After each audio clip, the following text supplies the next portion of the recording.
नमस्कार. हा जो बुधवारचा वेबिनार असतो तो पुणे रिव्हर रिवायवल तर्फे घेतला जातो आणि पुणे रिव्हर रिवायवल म्हणजे पुष्कळ संस्था आणि व्यक्ती एकत्र आलेले आहेत आणि मुख्यतः नदीच्या हक्कांवरती काम करतात.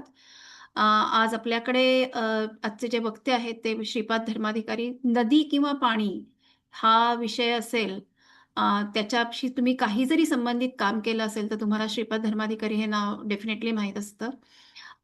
So he is quite well non that way. तर सध्या त्यांचं मुख्यतः काम म्हणजे मंथन अध्ययन केंद्रासाठी ते अ, काम करतात. ॲडव्होकसी प्रकारचं ते काम आहे. पाणी आणि ऊर्जा या दोन्ही क्षेत्रामध्ये काम करतात.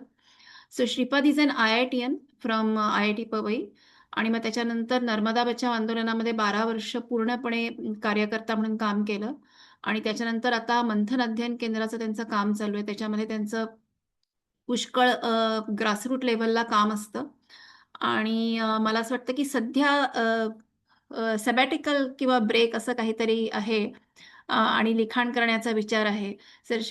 So Shripad, you can explain more and then we can continue with the webinar. Thanks. Pune river रिवायवलचं जे काही काम आहे आणि पुण्यात त्या नद्यांच्या बाबतीतलं जे काम आहे, त्याच्याबद्दल मला खूपच आदर आहे. जरी अ, तसं अ, म्हणण्यासाठी पुण्यात राहत असतो मी, पण खरं मी पुण्याच्या बाहेर राहतो, पौड गावापाशी. त्यामुळे पुण्यात येणं खूप कमी होतं. ते शेवटचे चांदणी चौकाकडनं शेवटचे 20-25 किलोमीटरचं जे अंतर आहे ते फारच हे असतं. त्यामुळे बऱ्याचशा कार्यक्रमांना मी येऊ शकत नाही, पण माझा पूर्ण पाठिंबा असतोच.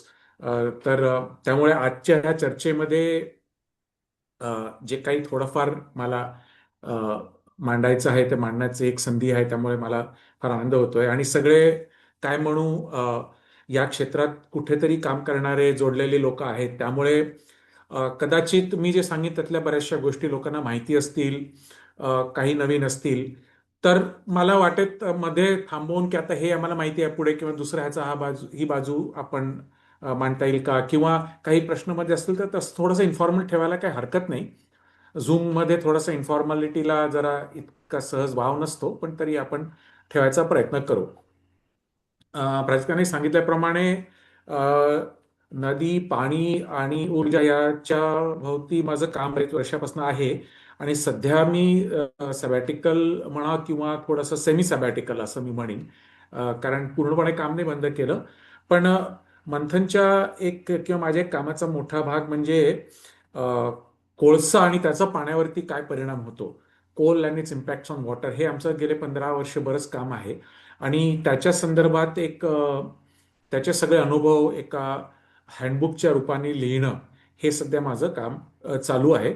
पण सेमी सबॅटिकल अशा करता म्हणतो की जिथे जिथे या सगळ्या बाबतीत, पाण्याच्या प्रश्नाच्या बाबतीत कुठे आंदोलनं सुरू आहेत किंवा कुठे काही अशा प्रकारचे जमिनीवरच्या लढाया सुरू आहेत, तिथे मी सहभागी होण्याचा प्रयत्न करत असतो आणि मदत करत असतो. तर त्यामुळे ते सेमी सबॅटिकल असं मी म्हणेन. तर त्यालाच धरून मी आजच्या जे काही वेबिनार होता त्याच्या बाबतीत मी थोडा विचार केला की काय शेअर करू. कारण तसं मी म्हटल्याप्रमाणे बऱ्याचशा लोकांना यातले बरेचसे इश्यूज माहिती असतात. तर पाण्याच्या क्षेत्रात सध्या पाणी किंवा जास्त म्हणजे नदीच्या क्षेत्रात नवीन इंटरव्हेन्शन्स किंवा त्यातल्या त्यात नवीन इंटरव्हेन्शन्स काय सुरू आहेत, आणि त्याच्याबद्दल थोडंसं शेअर करावं असं मला वाटलं. आणि काही अपॉर्च्युनिटीज आहेत ज्या आपल्याला कदाचित आपल्या ब्रॉडर कॅम्पेनसाठी मदतीचे होऊ शकतात. त्याच्याबद्दल थोडंसं मी मांडणीन आणि मग आपण त्याच्यात चर्चा करावी. तर मी स्लाइड शो सुरू करतो. काही स्लाइड्स आहेत, मुख्यतः थोडे फोटो आणि चार्ट्स दाखवण्यापुरते आहेत. फार टेक्स्ट हेवी नाही आहे. एक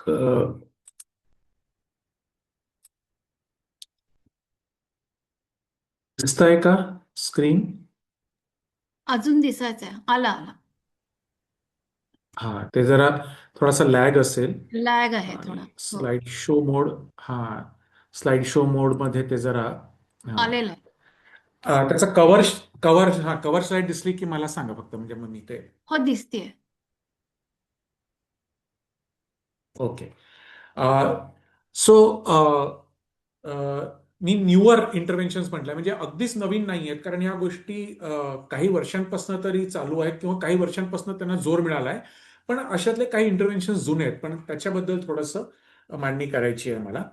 तर त्याच्या आधी अ, आपण जर पाहिलं तर आतापर्यंत म्हणजे काय म्हणू की आतापर्यंत नदी आणि नदीच्या संदर्भात आपण चर्चा केली तर साधारणतः जे काही प्रोजेक्ट्स असतात किंवा इंटरव्हेन्शन्स असतात त्याच्यामध्ये मोठी धरणं, hydropower projects, canal projects, diversion projects, हे साधारणतः गेले अनेक वर्ष प्रामुख्याने ह्या प्रकारचे इंटरव्हेन्शन्स त्याच्यात राहिले आणि त्याच्या संदर्भात बरेचसे इश्यूज आले आहेत, बऱ्याच लोकांनी लढे उभे केले आहेत, काही मुद्दे उभे केले आहेत आणि त्याच्याबद्दल अ, चालू असतं.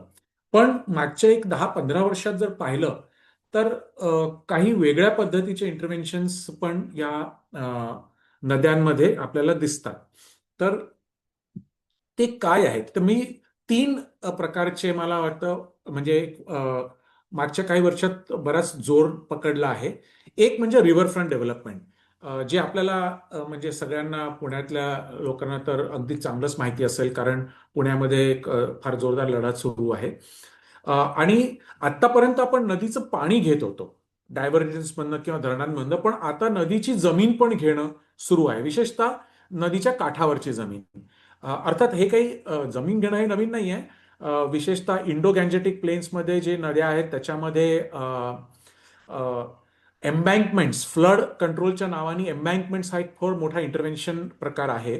त्याच्यामध्ये मग ज्या नदीचं पात्र आहे त्याच्या पात्राला तुम्ही फारच लहान करता आणि ती सगळी जमीन मोकळी होते आणि ती जमीन पण वापरण्यात आली आहे. तर हे आहे, पण रिव्हर फ्रंट डेव्हलपमेंट हे फार वेगळ्या प्रकारचं आहे. Land grab, urban land grab specially या पद्धतीने आपल्याला बघता येतो. ह्याच्याबद्दल मी फारसं बोलणार नाहीये, कारण ह्याच्याबद्दल खूप चर्चा पुण्यात होत असते. पण मुद्दा यावा म्हणून मी तो इथे मांडला आहे. दुसरं जे नवीन इंटरव्हेन्शन आहे ते इनलँड वॉटरवेज. म्हणजे आता नदीचं पात्र किंवा नदीचं चॅनल सुद्धा आपण घेतो आहे नॅव्हिगेशनसाठी. परत हे काही नवीन त्या दृष्टीने नवीन इंटरव्हेन्शन नाहीये. शेकडो वर्षांपासून नद्यांमध्ये नाव सुरू असते, नॅव्हिगेशन सुरू आहे. पण त्याची स्केल एकदम बदलली आहे. त्याच्याविषयी मी थोडंसं बोलेन, त्याचे मग काय इम्पॅक्ट आहेत. आणि पंप स्टोरेज प्रोजेक्ट्स, ज्याच्यामध्ये आपण नदीमधनं किंवा काहीच घेत नाही, आपण काही फारसं बारीकचं इंटरव्हेन्शन आहे असं एक इल्युजन, असा एक भास निर्माण केला जातो, पण खरोखर फार मेजर इंटरव्हेन्शन्स आहेत. तर ह्या तीन प्रकारचे नवीन डेव्हलपमेंट्स होत आहेत, त्याच्याबद्दल मी त्याच्यातल्या दुसऱ्या दोन इनलँड वॉटरवेज आणि पंप स्टोरेज प्रोजेक्ट बद्दल बोलणार आहे. तर इनलँड वॉटरवेज म्हणजे टेकिंग द रिव्हर चॅनल, म्हणजे आता आपल्याला नदीचं चॅनलच पाहिजे आहे.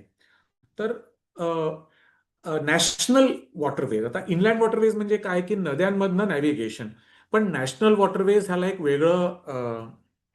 एक वेगळा संदर्भ आहे की जसं हायवेज आणि नॅशनल हायवेज आहे तसं नॅशनल वॉटरवेज आहे की आपल्या कॉन्स्टिट्यूशनमध्ये एक तरतूद आहे की जर कुठल्या नदीच्या कुठल्याही भागाला केंद्र सरकारने, पार्लमेंटने जर डिक्लेअर केलं की हा नॅशनल वॉटरवे असणार आहे, तर त्याचा कंट्रोल केंद्र सरकारकडे जातो. तर हा एक म्हणजे ती मग ते कंट्रोल नदीच्या सगळ्या चॅनल्स, खरं म्हणजे म्हणायला फक्त नॅव्हिगेशनचा कंट्रोल केंद्र सरकारकडे जातो, पण मग त्या नदीमध्ये तुम्ही कुठलंही काम केंद्र सरकारच्या एनओसी शिवाय करू शकत नाही. तर आपण जर पाहिलं तर नद्या अनेक वर्ष, शेकडो म्हणजे शतकांपासनं वॉटरवेज म्हणून वापरतो आहोत. पण आता जे प्लान्स आहेत त्याच्यामध्ये मोठी जहाज म्हणजे अनेक दोन 2,000-3,000 टन्सची बार्जेस वगैरे चालवणं, असा सगळा प्रकार होऊ घातला आहे.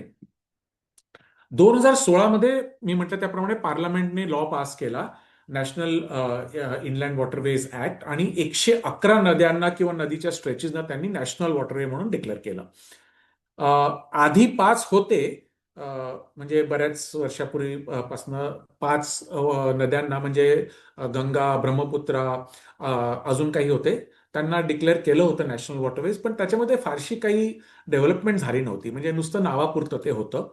तर ते 5 आणि 106 नवीन अशा पद्धतीने ते डिक्लेअर करण्यात आलेलं आहे. आणि माझ्या मते किंवा आम्ही याचा गेले 10 वर्ष अभ्यास करतोय आणि त्याच्यामध्ये माझ्या मते पॉसिबली द बिगेस्ट इंटरव्हेन्शन आणि disruption of rivers second only to large dams. कारण फार मोठ्या पायात त्याच्यात नद्यांमध्ये काही काही गोष्टी आपल्याला करणार आहे याच्या प्रोजेक्टच्या अंतर्गत.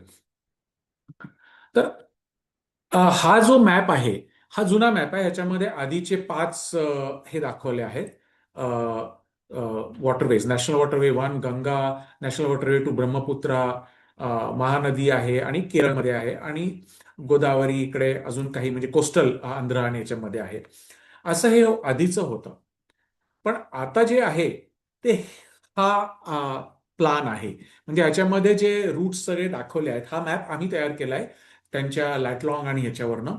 त्यामुळे आपण पाहू शकतो की जवळजवळ प्रत्येक नदी ह्याला नॅव्हिगेशनसाठी वापर करण्यासाठीचे प्लान्स आहेत.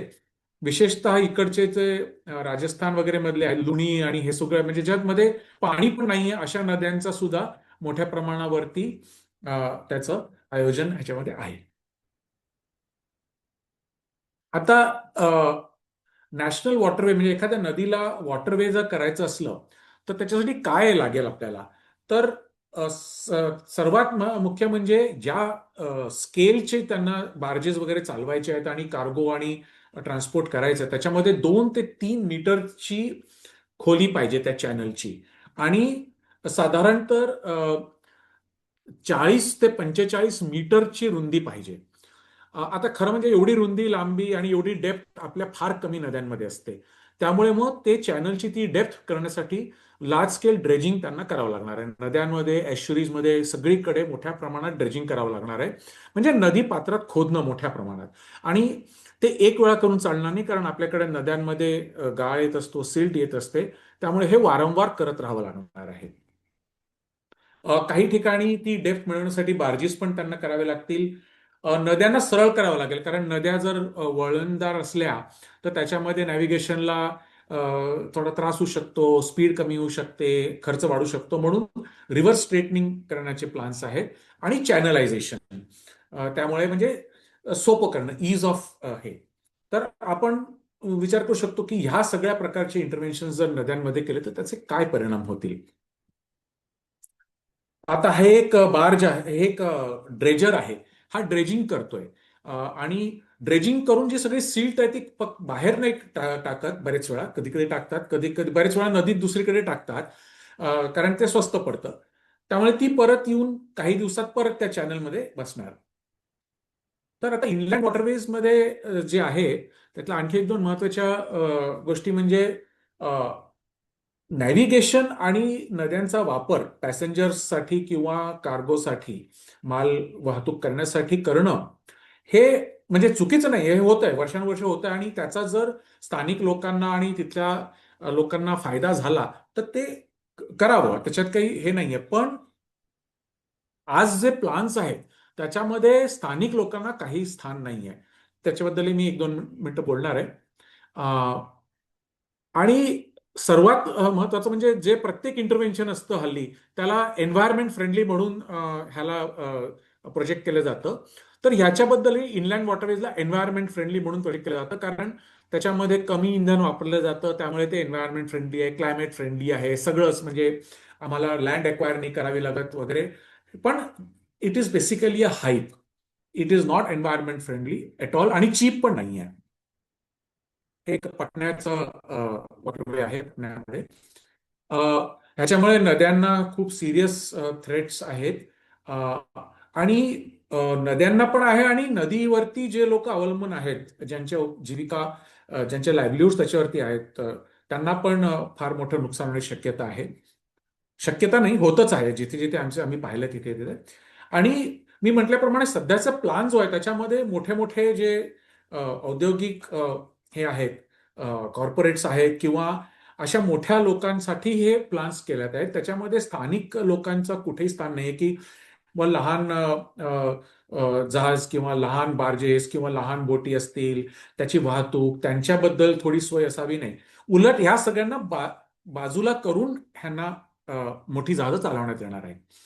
तर 1-2 इम्पॅक्ट्स बद्दल एक फक्त थोडंसं बघू आपण की अ, नदीची जी इकॉलॉजी आहे आणि नदीचा जो फ्लोरा फॉना आहे त्याच्यामध्ये फार डिस्ट्रक्शन होणार आहे, कारण आपण हॅबिटॅटच ते तोडतोय. ड्रेजिंग जेव्हा करतो तेव्हा ऍक्च्युली आपण नदी पात्राला तोडणार आहोत, ज्याला कॅपिटल ड्रेजिंग म्हणतात. नदी पात्रात खणून आपण हे करतो. त्यामुळे basically it is a destruction of the ecology and flora fauna of the the habitat of the river.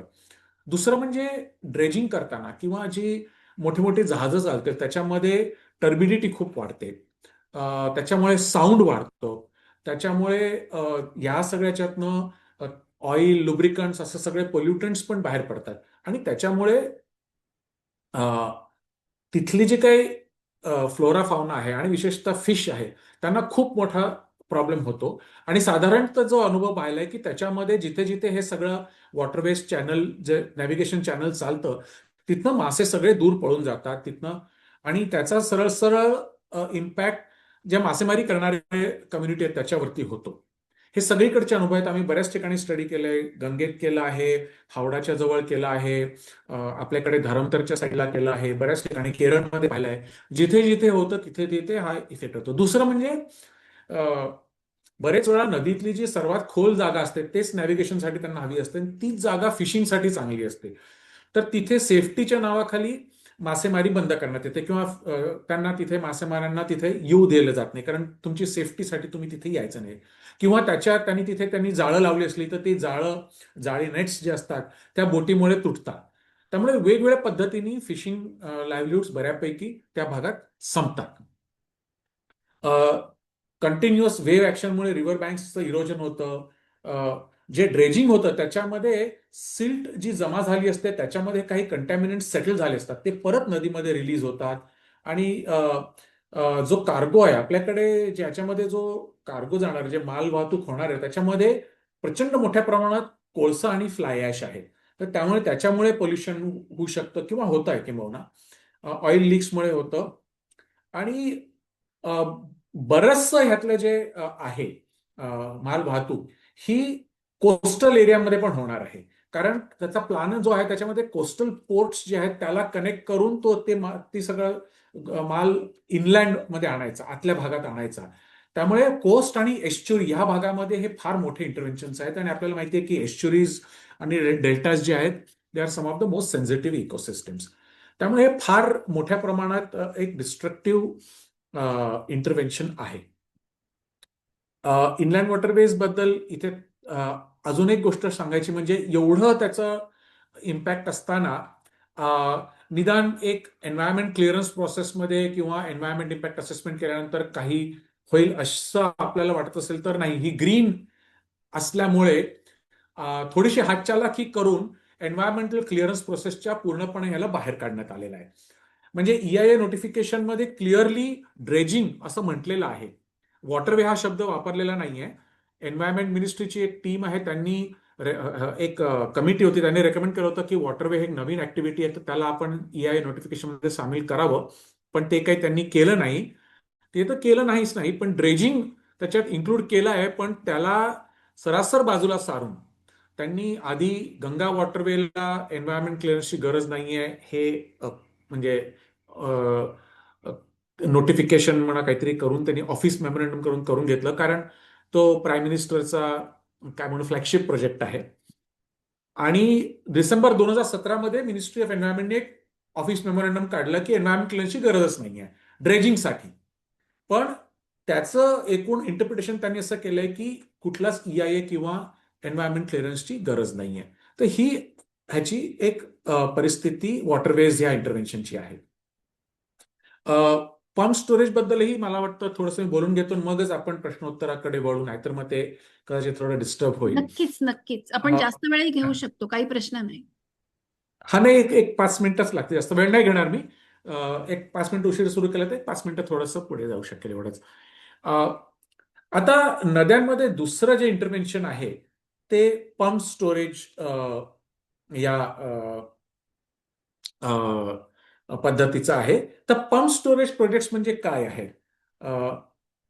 तर पंप स्टोरेज प्रोजेक्ट म्हणजे बेसिकली हायड्रोपॉवर प्रोजेक्ट्स आहेत. आपल्यापैकी बऱ्याच लोकांना माहिती असेल, पण फक्त एक कम्प्लिटनेस म्हणून मी सांगून ठेवतो की हायड्रोपॉवर प्रोजेक्टच आहे, पण जनरेशन त्याचा मुख्य हेतू नाही आहे. किंबहुना त्याच्यामध्ये पॉवर जनरेट नाही होत, पॉवर स्टोअर केला जाते आणि ती परत म्हणजे ती स्टोअर केल्या जाते आणि वापरल्या जाते. It's called a hydraulic water battery.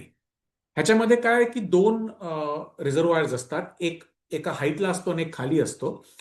जेव्हा ग्रीडमध्ये इलेक्ट्रिसिटी जास्त प्रमाणात असते आणि तेव्हा अ, ती ग्रीडमधनं खेचलं जाते आणि खालच्या रिझर्व्हरमधलं पाणी वरती पंप केलं जातं.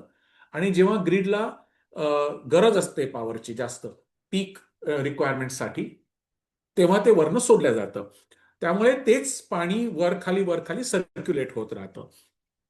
आणि ह्याच्यामध्ये मुख्यतः त्याच्यामध्ये आर्ग्युमेंट अशी असते की, किंवा त्याच्या मागचा एक काय म्हणू डिझाईन प्रिन्सिपल असा असतो की रिझर्व्हर्स लहान करावेत, म्हणजे त्याचं फुटप्रिंट कमी होईल. म्हणून ज्या ठिकाणी वरच्या आणि खालच्या रिझर्व्हरमध्ये हाईट खूप जास्त आहे, अशा जागा पंप स्टोरेजसाठी जास्त उपयुक्त मानण्यात येतात.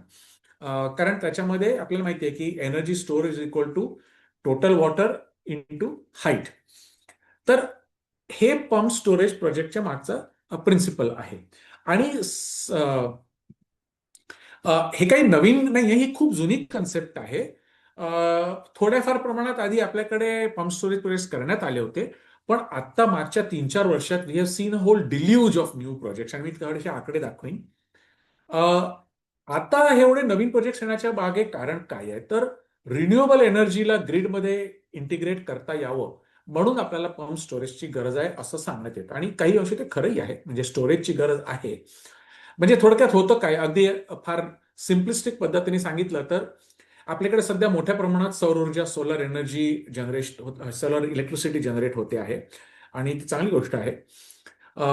पण सोलर एनर्जी ही फक्त अर्थात जेव्हा दिवसात मिळू शकते, तेव्हा जे काही 6 तास, जास्तीत जास्त 8, 7, 8 तास आपल्याला ती मिळते. पण मग आपल्याला ती समजा रात्री वापरायची असली तर काय करणार? आणि दिवसा आपण जेवढी सोलर एनर्जी जनरेट करतोय तेवढी गरज नसली तर काय करायचं, तर ती स्टोअर करावी, म्हणजे बॅटरीमध्ये.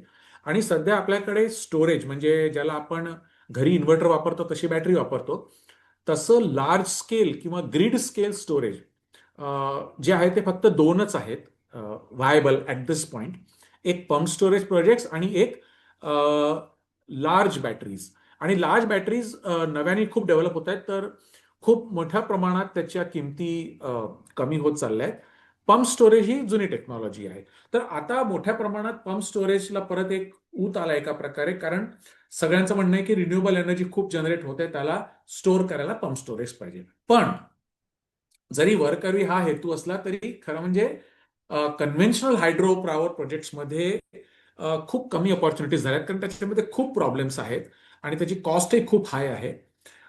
पण रिन्युएबल एनर्जीच्या नावाखाली पंप स्टोरेज प्रोजेक्टमधनं जास्त प्रॉफिट्स करता येतील का, ह्या हेतूनी ह्याच्यामध्ये खूप मोठ्या प्रमाणात लोक आली आहेत.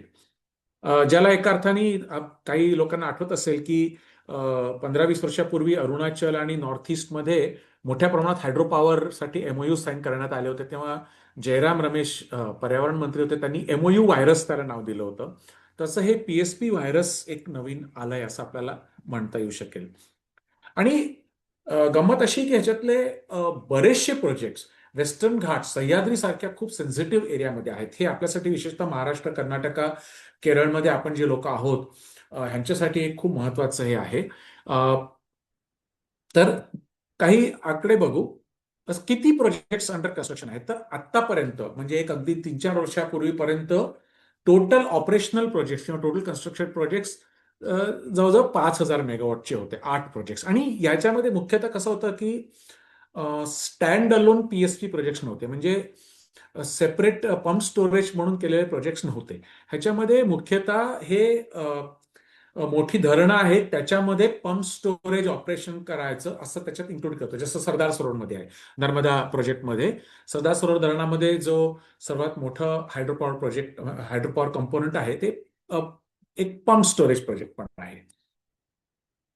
पण आता इन पाईपलाईन जवळजवळ 80,000 किंवा 75,000 मेगावॉट, म्हणजे आतापर्यंत फक्त 5,000 आहेत आणि इन पाईपलाईन 75,000 मेगावॉट पेक्षा जास्त प्रोजेक्ट इन पाईपलाईन. म्हणजे आपण इमॅजिन करू शकतो की किती मोठ्या प्रमाणात. आणि हे मागच्या 3-4 वर्षात हे सगळे प्रोजेक्ट हो घातले आहेत, तर केवढ्या मोठ्या प्रमाणात हे आता आपल्याला दिसत आहेत कन्स्ट्रक्शन, अंडर कन्स्ट्रक्शन. हा सेम ग्राफमध्ये, चार्टमध्ये तो फिगर दाखवलेला आहे. पण हे सीईएचे फिगर्स आहेत. सेंट्रल इलेक्ट्रिसिटी ऑथॉरिटी, की साधारणतः 75,000 प्रोजेक्ट्स पाईपलाईनमध्ये आहेत मेगावॉटचे. पण प्रयास एनर्जी ग्रुप यांनी, पुण्यातलं जे प्रयास एनर्जी ग्रुप आहे, त्यांनी एक वेगळा स्टडी केला होता की एन्व्हायरमेंट क्लिअरन्ससाठी किती पंप स्टोरेज प्रोजेक्ट्स आलेले आहेत. तर त्याच्यावरनं लक्षात येतं की हा आकडा अजून जवळजवळ दुपटीने मोठा आहे. म्हणजे प्रयासच्या या स्टडीप्रमाणे 1.5 लाख मेगावॉट्स एवढे प्रोजेक्ट्स पाईपलाईनमध्ये आहेत, एन्व्हायरमेंटल पाईपलाईनमध्ये आहेत, ज्याच्यातले प्रायव्हेट सेक्टरमध्ये जवळजवळ 110 मेगावॉट आहे. 110,000 म्हणजे 1,10,000 मेगावॉटचे प्रोजेक्ट्स आहेत. आणि याच्यामध्ये कोण कोण आहेत? तर अडाणी आहे, टाटा आहे, JSW आहे, ग्रीनको नावाची कंपनी आहे. अशा सगळ्या मोठ्या मोठ्या कंपनीज याच्यामध्ये आहेत. काही पब्लिक सेक्टर कंपनीज पण आहेत, NHPC, THDC पण आहे. आणि स्टेट सेक्टर म्हणजे सरकारी प्रोजेक्ट फक्त 40,000 मेगावॉटचे आहेत. सेंट्रल सेक्टर त्याहूनही कमी. तर एवढे जर हो घातले, जवळजवळ म्हणजे 1.5 लाख मेगावॉट जर पाईपलाईनमध्ये आहे, तर ऍक्च्युली आपल्याला गरज किती आहे हे जर पाहिलं तर काहीतरी वेगळंच चित्र दिसतं.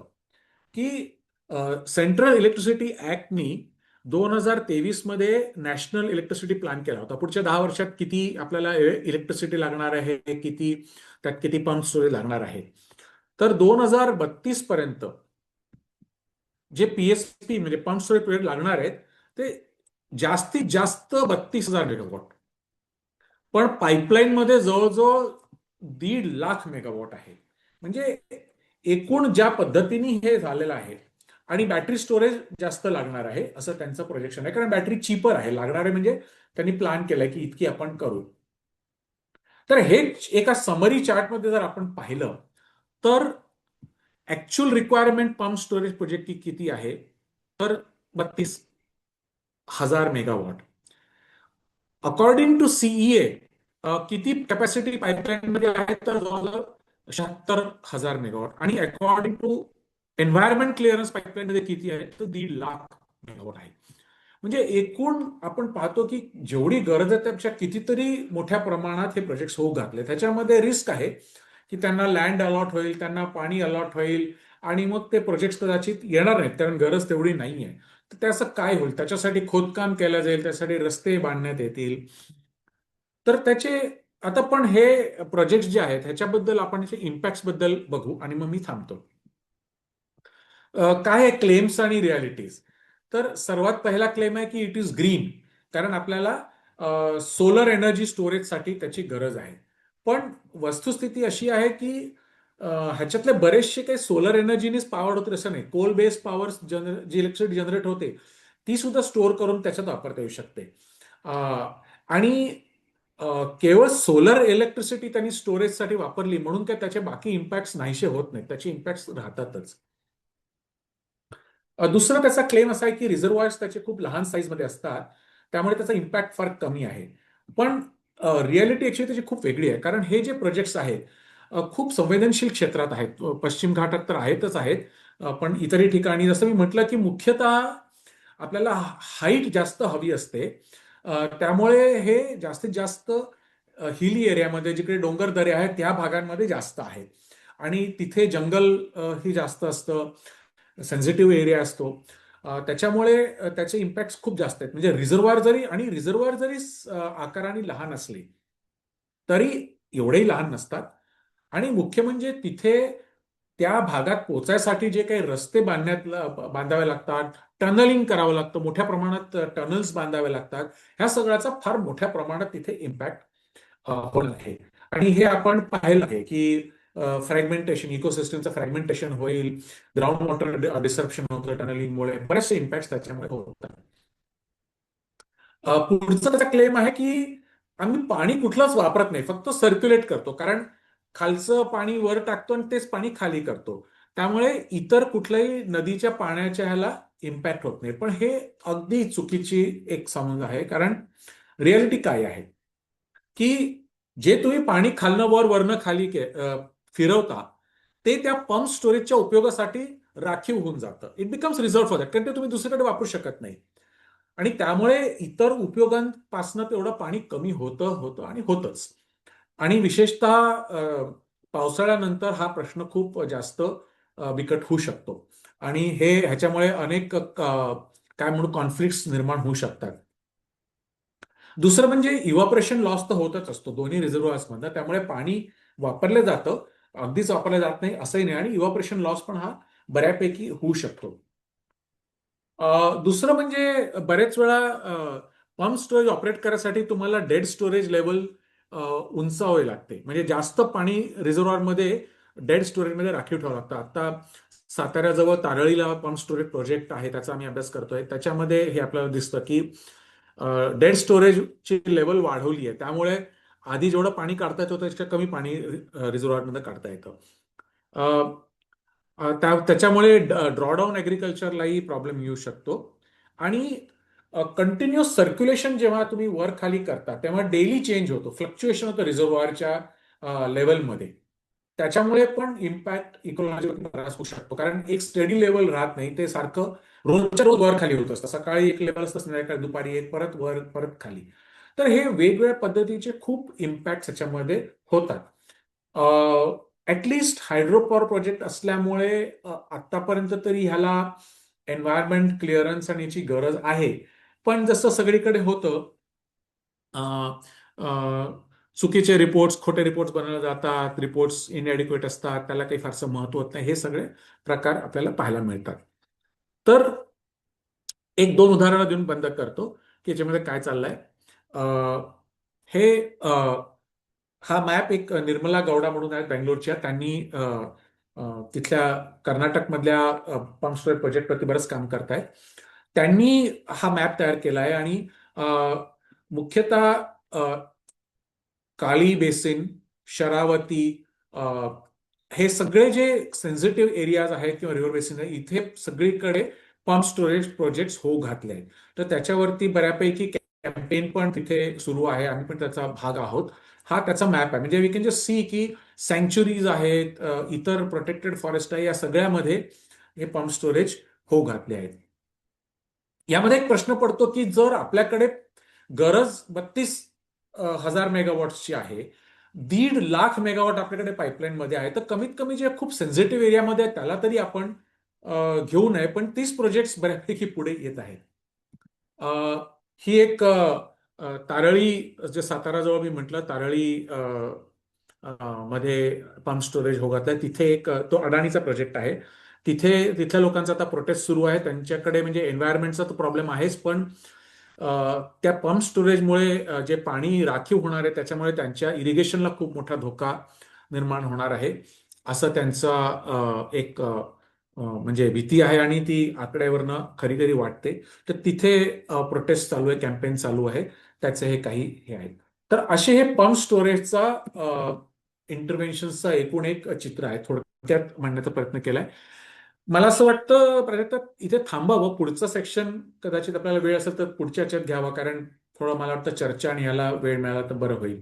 काय वाटतं? तसंही चालेल किंवा आपल्याला म्हणजे आत्ता घ्यायचं असलं तरी आम्ही सगळे अवश्य थांबू, कारण की हे प्रेझेंटेशन म्हणजे मी म्हणायचं म्हणून तोंडावर म्हणत नाहीये, पण हे इतकं इन्साइटफुल आणि इतकं आम्हाला याच्यात शिकण्यासारखं आहे की आमची सगळ्यांची जास्ती थांबायची पण तयारी आहे. तर दोन्ही पर्याय चालू शकतात. नाही म्हणजे कारण दुसरं आहे ते थोडासा वेगळा विषय, एका अर्थाने थोडंसं एकदम वेगळ्या ट्रॅकवरती जाण्यासारखं होतं. ठीक तर आहे. मला असं वाटतं की कदाचित त्याच्यावरती आपण चर्चा करून घेऊ, आणि मग बघू काय वेळ कसा मग मिळतोय पुढचा किंवा येतो. भाग आपण एक जानेवारीमध्ये अजून एक वेबिनार ठेवू शकतो, असं तसंही काही. करता येऊ शकेल, तसंही हा, करता येऊ मग ते शकेल. चांगलं होईल. हा, तर मग म- सध्या मी स्क्रीन शेअर बंद करतो आणि मग आपण चर्चेला हे करू. चालेल. ज्यांचे ज्यांचे प्रश्न आहेत प्लीज चॅटमध्ये विचारा किंवा आपण अनम्यूट करून सुद्धा प्रश्न विचारायला देऊ. तोपर्यंत इथे काही खूप चांगल्या कमेंट्स आलेल्या आहेत. श्रीपाद. हो, मी चालेल. बघतोय, वाचतोय. हा. ओके. शैलजाताईंनी जे लिहिलं आहे की ते दे आर किलिंग रिव्हर्स, ते वॉटर वेस्टच्या वेळेला लिहिलं होतं की जे कोस्टल एरियापासून जिथे सगळ्यात सेन्सिटिव्ह एरिया आहे तिथे ते जे होणार आहेत, आणि तो जो मोठा नंबर आहे 111, त्याच्याबद्दल लिहिलेलं आहे. आणि सायलीची कमेंट मी मुद्दाम वाचून दाखवते. Absolutely loving your presentation. So happy and grateful that you have joined us today. That's so true. The scales you are talking about are humongous.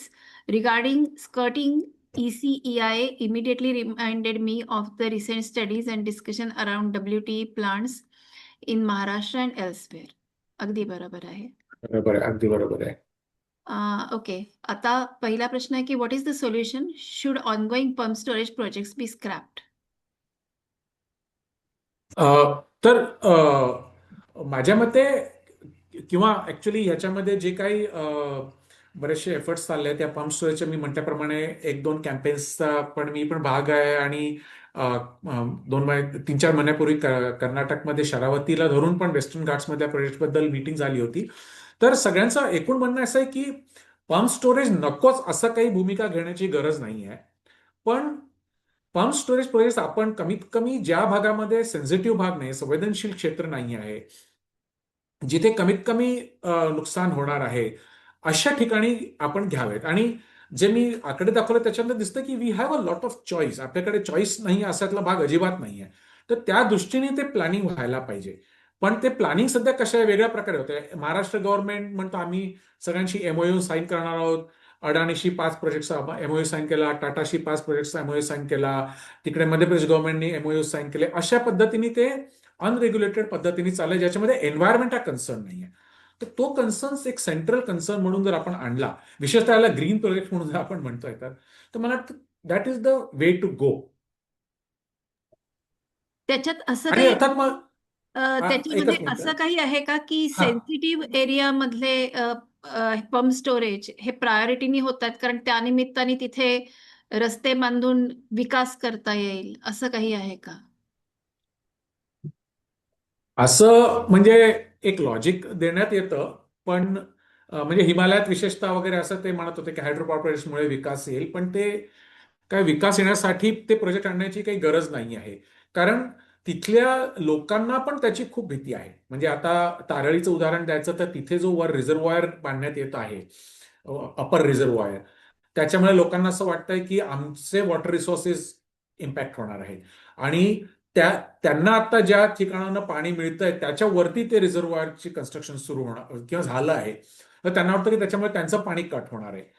तर कुठेतरी म्हणजे अ, हे कुठेतरी काय म्हणू एक आमिष दाखवण्यात येतं की इथे विकासासाठी हे करावं लागतंय, पण त्याच्याशिवाय सुद्धा विकास करता येऊ शकतो आणि तो तशा पद्धतीने कसं करता येईल बघावा. आणि जे मी म्हटलं की आपण ते प्रोजेक्ट सिलेक्ट करताना बाकीचे जे काही प्रोसेसेस आहेत ज्या आज नीट होत नाहीयेत, म्हणजे इम्पॅक्ट असेसमेंट नीट होणं, त्याच्यामध्ये लोकांचा पूर्ण सहभाग असणं. आपल्याकडे विकासाच्या नावाखाली सुद्धा जे होतं ते स्थानिक लोकांचा कुठे सहभाग नसतो, म्हणजे त्यांना काय हवं याचा कुठेच त्याच्यामध्ये विचार केला जात नाही.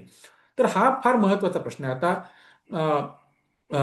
EIA कसे होतात म्हणजे हे काही नवीन नाही आपल्यासाठी, पण आता त्या तारळीचंच उदाहरण देऊ की त्याच्यामध्ये त्यांनी कुठल्या तरी आंध्र प्रदेशमधल्या एका PSP प्रोजेक्टचे सगळे पॅरामीटर्स कॉपी पेस्ट करून लावले होते इकडच्या EIA मध्ये. आणि ते आम्ही रेस केले तर त्यांनी एन्व्हायरमेंट मिनिस्टर म्हणाले आणि तिथं टायपो आहे ते नंतर करेक्ट होऊन जातील. अशा पद्धतीने करण्यात येतं. तर कुठेतरी जे करायचे कमी इम्पॅक्टफुल प्रोजेक्ट्स निवडायला पाहिजेत आणि ते करताना बाकीच्या जे काही ड्यू प्रोसेस आहे ती नीट फॉलो झाली पाहिजे, असं एकूण म्हणेन मी. बरं. अमित सिंगचा प्रश्न आहे की totally how many basins are impacted across India or how many are left untouched of what we have totally? आता अनटच्ड म्हणजे जर आपण ओव्हरऑल अनटच म्हणत असू तर खूपच कमी बेसिन्स आहेत. मला असं वाटतं की माझ्या तरी माहितीप्रमाणे त्यातल्या त्यात रिलेटिव्ह अनटचमध्ये काली बेसिन एक आहे आणि हिमाचलमध्ये तीर्थन नदीचं बेसिन आहे. हे त्यातल्या त्यात अनटच म्हणू शकतो आणि काही अपर रिचेस काही नद्यांचे अनटच्ड आहेत. पण एकूण खूपच कमी आहेत. आणि आता ह्या दोन पद्धतीचे जे प्रोजेक्ट्स आहेत, पंप स्टोरेज प्रोजेक्ट्स म्हणा किंवा वॉटरवेज, ह्याच्यामध्ये तर अजून म्हणजे वॉटरवेज ऍटलिस्ट हे जवळजवळ सगळ्याच नद्यांमध्ये होऊ घातल्याचे प्रोजेक्ट्स आहेत. त्यामुळे आय रिअली डोंट नो की किती अनटच्ड असतील उरलेले. मृणालची कमेंट आहे की unfortunately common citizens are completely unaware of what you have explained. हे अगदी खरं आहे. कॉमन सिटीजन्स काय की आपण जे नदीशी संबंधित काम करतो आपल्याला पण ह्याची म्हणजे हे काय स्केलनी चाललंय आणि हे केवढं मोठं डिस्ट्रक्शन होऊ घातलं ह्याची जाणीव नव्हती. तर जे लोक नदीशी संबंधित काही करत नसतील त्यांना माहीत असायचं कारणच नाही. मला खूप बरं वाटतं की आपण हा वेबिनार ऑर्गनाईज केलाय आणि मला थोडंसं विषयांतर करून सांगायचं वाटतं की 8:15 झाले, 8:30 पर्यंत लोक जॉईन होत होते. तर इतक्या महत्त्वाच्या विषयाला आपल्याकडे श्रीपाद धर्माधिकारी असताना तरी आपण कमीत कमी 8 वाजता यायला पाहिजे आणि त्यामुळे आपल्याला जास्तीत जास्त शिकायला मिळू शकेल. शैलजा त्यांनी म्हटलंय, "as seen in your presentation, what is the inner and real reason behind this destruction?" माझ्या मते हा प्रश्नाचं उत्तर जेच आहे जे सगळ्या इन्फ्रास्ट्रक्चर प्रोजेक्टसाठी असतं, की म्हणजे ठीक आहे आपण असं त्याचा काही उपयोग नाही असं नाही म्हणत. त्याचा गाभा असतो की काही त्याचा उपयोग होऊ शकेल. पॉवर जनरेशन आहे, पीएसपी मध्ये स्टोरेज आहे, नॅव्हिगेशन आहे. पण ज्या पद्धतीने ते करण्यात येते ह्याच्या मागे बेसिकली लार्ज स्केल प्रॉफिट आणि ते एक आपलं आजचं विकासाचं मॉडेल आहे की large scale infrastructure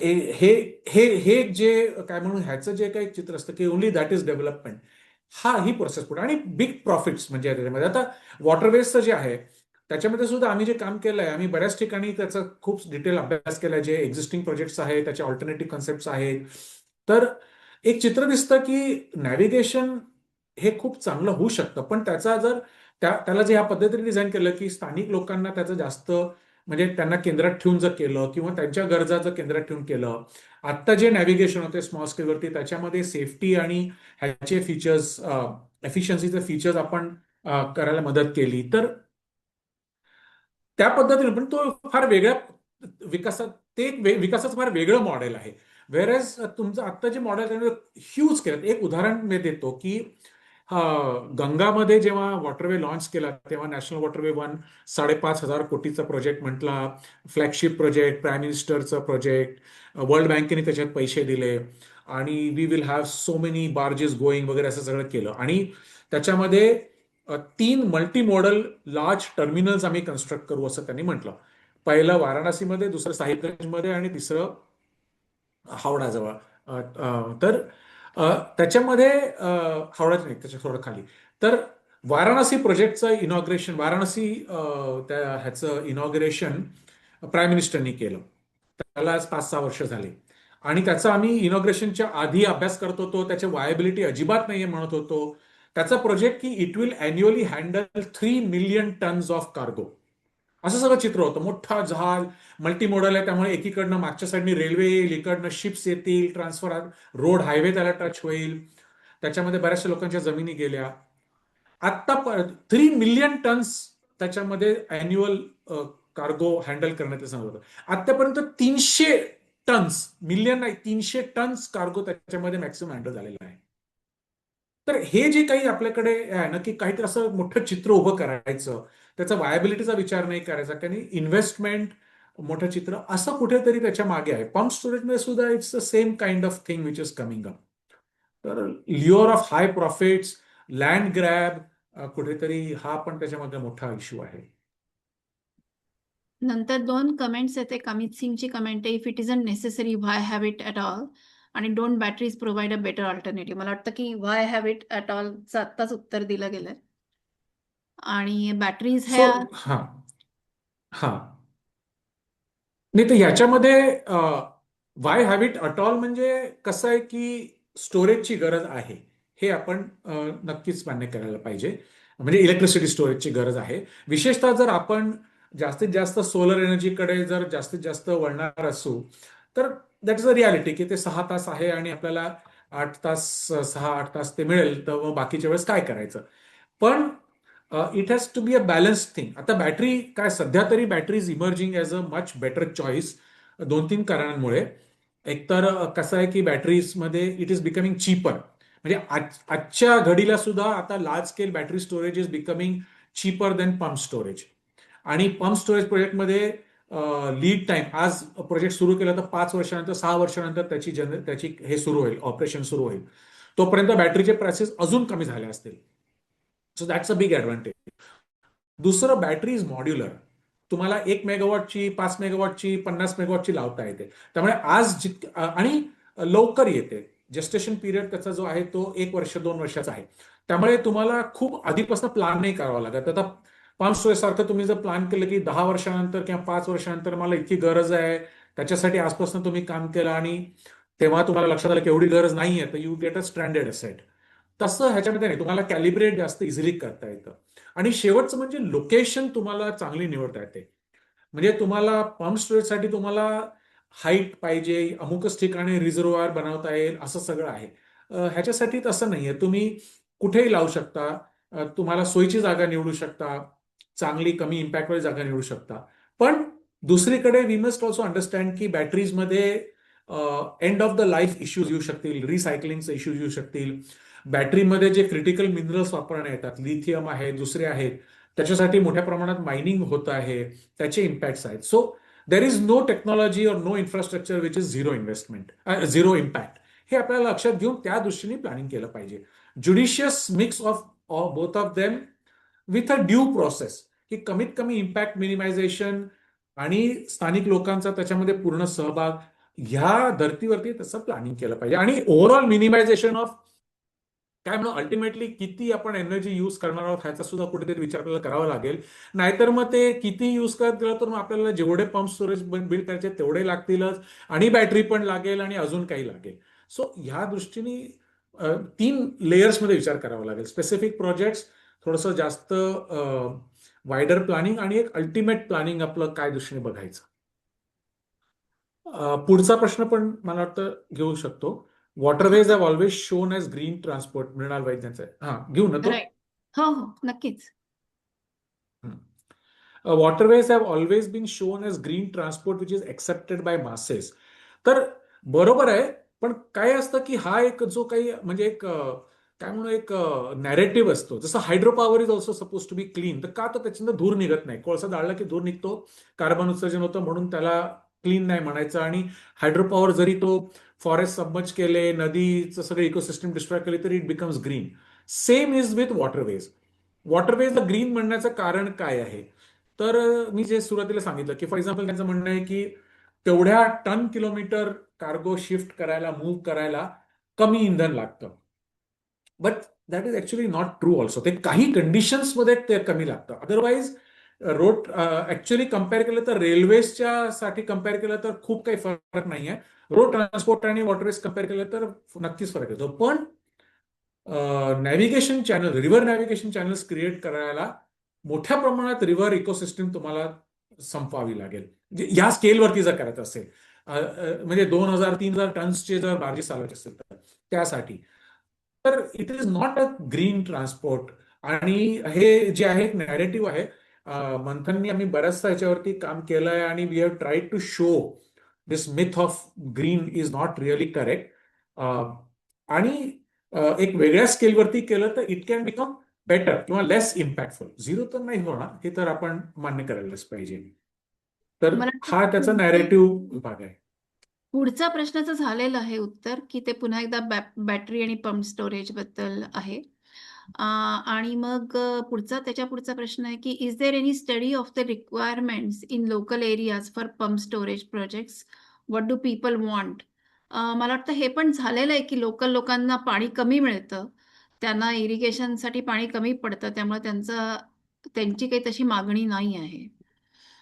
What is the reason that these PSP are situated within protected areas? ह्याचं मला म्हणजे वाटतं कारण कॉल काही झालंय नाही, पण कारण म्हणजे काय, हा म्हणजे तसं कारण काय, protected areas are the ones where there is lot of this height difference म्हणा, किंवा म्हणजे हिल्समध्ये आणि याच्यामध्ये म्हणजे आपल्याला हाईट डिफरन्स पाहिजे जास्तीत जास्त, तो हिल्समध्ये मिळतो. आणि lot of hills are still having that protected area, आतापर्यंत अनटच्ड आहे. हा त्याच्या मागचं एक बेसिक लॉजिक आहे. म्हणजे ते मुद्दामून प्रोटेक्टेड एरिया शोधायला जातात अशाला भाग नाही आहे, पण दॅट इज द कोइन्स म्हणजे हं. if most of our rivers are monsoon fed and also dammed, how are waterways going to retain water? Which water is going to be बरोबर आहे. used? बरोबर आहे. हा फार महत्वाचा प्रश्न आहे. आणि इनफॅक्ट आम्ही जो वॉटरवेजचा अभ्यास केला त्याच्यामध्ये आम्ही नेहमी हा प्रश्न रेस करतो की वॉटरवेसाठी you need water and you need a वे.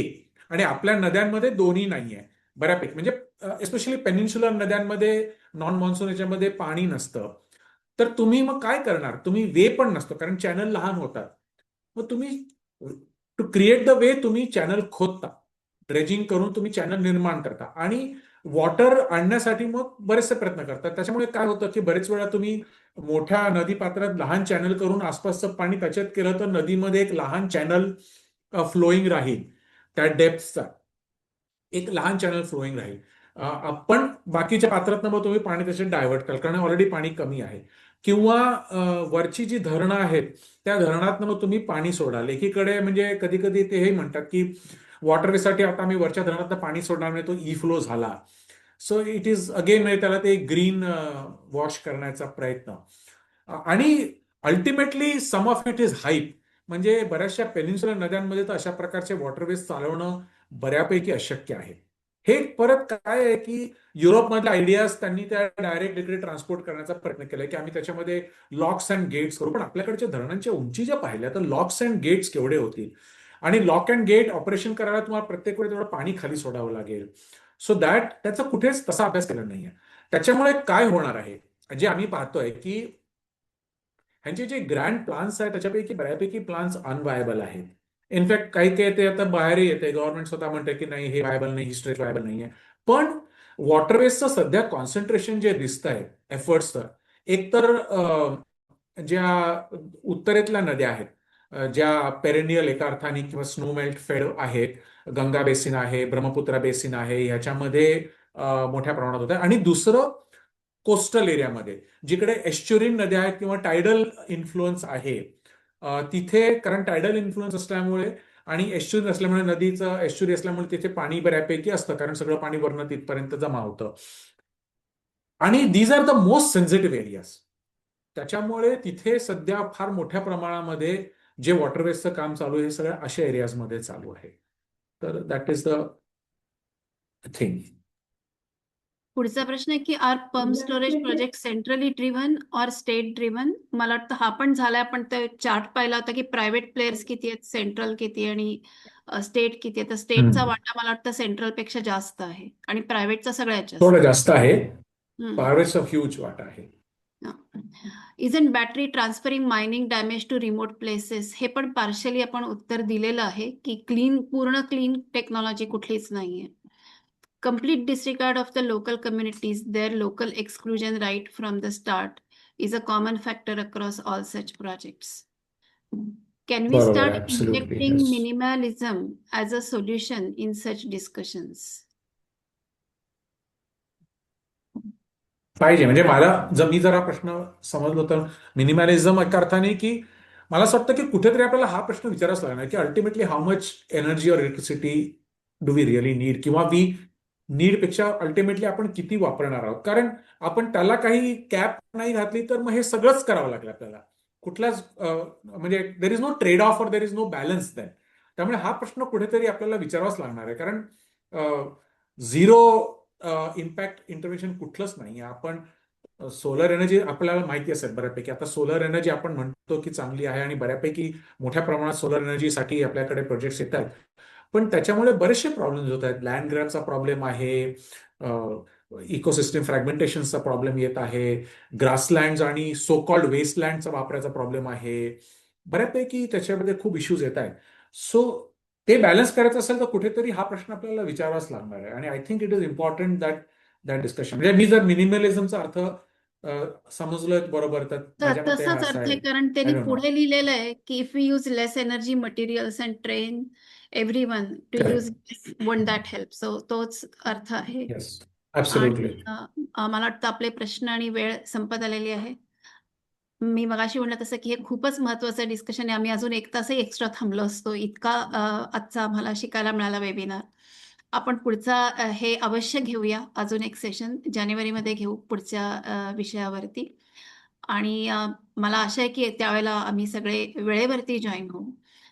तर बरेच जण इथे थँक्स म्हणतात. Very insightful. I couldn't agree नाही नाही, मोर. Thanks a lot. हे सगळं माझ्याकडनं पण YouTubeवर सगळ्यांना थँक्स. आपण हे सगळं YouTubeवर करेक्ट. अपलोड करत असतो. त्यामुळे ज्यांचा आज शक्य झाला नाही, खास करून उद्या एक PRRचा महत्त्वाचा इव्हेंट आहे, त्यामुळे काही माणसं त्याच्यामध्ये व्यग्र आहेत आणि जॉइन होऊ शकले नाहीत. तर ज्यांना आज येता आलं नाही ते आणि तसेच तुमचे friends and family who couldn't attend, त्यांच्यासाठी आपल्या YouTubeवर हे सेशन येणार आहे. आपले पूर्वीचे पण वेबिनार तुमचे मिस झाले असतील तर पुणे रिव्हर रिवायवल असं YouTubeवर सर्च करा आणि त्यात वेन्सडे वेबिनार अशा प्लेलिस्टमध्ये आपले सगळे वेबिनार्स असतात. खूप खूप धन्यवाद श्रीपाद. खूप शिकायला मिळालं आणि आपण पुन्हा एकदा भेटूच या. Thank you everybody and thank you. Good thank you night. So much. एकच मला फक्त एक म्हणायचं आहे की एकतर थँक्स सगळ्यांना आणि हे सगळं जे एस्पेशली वॉटरवेज वगैरेच्या स्टडी आहेत त्यांच्या मंथनच्या वेबसाईटवरती बरेचसे स्टडीज आहेत. कुणाला इंटरेस्ट असेल तर बघू शकता नक्की. मंथन-india.org असं वेबसाईट आहे. आणि एक थोडीशी खंत राहिली मला की हे थोडंसं वन वे झालं. मला असं वाटतं की थोडे लोकांचे नुसते प्रश्न नाही, कमेंट्स वगैरे आले असते, थोडं डिस्कशन झालं असतं तर मलाही आवडलं असतं. तर मे बी नेक्स्ट टाइम थोडासा आपल्याला त्या पद्धतीने विचार केला तर, कारण विषय खूप महत्वाचा आहे आणि त्याच्यामध्ये मला वाटतं इथे असलेले बरेचसे लोक आहेत त्यांना खूप त्याच्याबद्दल म्हणायचं असेल तर कमेंट्स सुद्धा आले असते तर चांगलं वाटलं असतं मला. तर maybe next time we can include that. नक्कीच आणि मला वाटतं काही कमेंट्स आले आपल्याला हो. की लोकांना वॉटरवेज ग्रीन वाटतात किंवा अ, ह्याच्यामध्ये काय शिकायला मिळालं किंवा नदीवर किती मोठा इम्पॅक्ट होतो, अशा काही कमेंट्स आल्या. पण पुढच्या वेळेला आपण जास्त इंटरॅक्टिव्ह करू किंवा आपण पुढच्या वेळेला आपल्याला येस. ज्या लोकांना आपण ओळखतो त्यांच्यासाठी आपण ऑडिओ व्हिडिओ ऑन करूया म्हणजे जास्त इंटरॅक्टिव्ह होईल. चालेल. Yes. Okay. Okay. Thanks again Shripad. Thank you. भेटूया पुन्हा एकदा. थँक्यू सगळ्यांना. Good yes, night. नक्कीच. Good bye. नाईट.